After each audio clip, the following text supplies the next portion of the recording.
In my book, The History of Gangster Rap, I talk a lot about the rivalries, but I keep it strictly to the music. And did the music change, or did the music get affected by the beefs? But to your point, since the beginning of rap, even before there were records, rappers have been going at each other because this is a competitive sport. And one of my mentors, Alan Gordon, told me a long time ago, rap's a contact sport on top of that. So as we've unfortunately seen, the beefs that have happened because of music have led to death, you know, sometimes, and in every case, unfortunately. And no, I don't know that people really champion that. I don't ever want to see anybody hurt or killed. But rap is competitive because for the first probably 20 years, especially from the mid 70s up till the mid to late 90s, it was about being the best.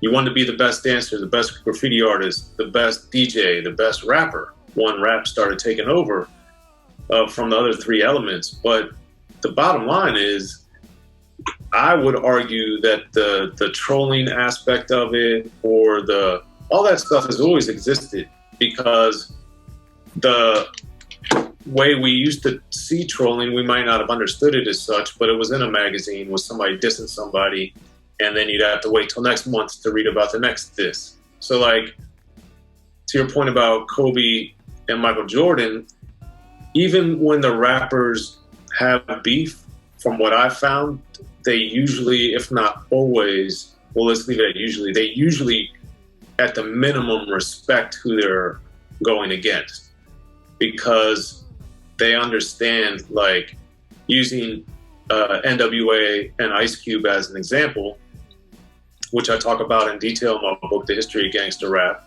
when they were going at each other, like part of the reason why No Vaseline by Ice Cube is such a great song is because he annihilates all the members of N.W.A. And it's because they respected him and he respected them that he was able to add that extra layer of personal venom to the song.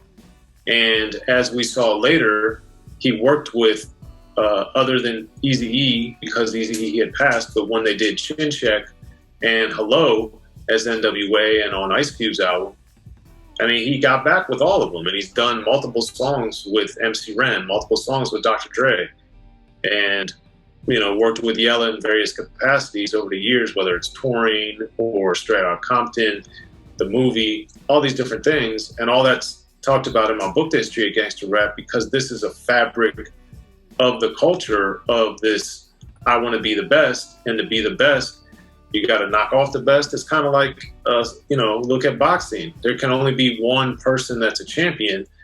And now that rap is so much bigger, you know, everybody wants to claim a different champion. And it's harder and harder to have a quote unquote unanimous, this is the best rapper, because rap's been going on since the mid to late 70s.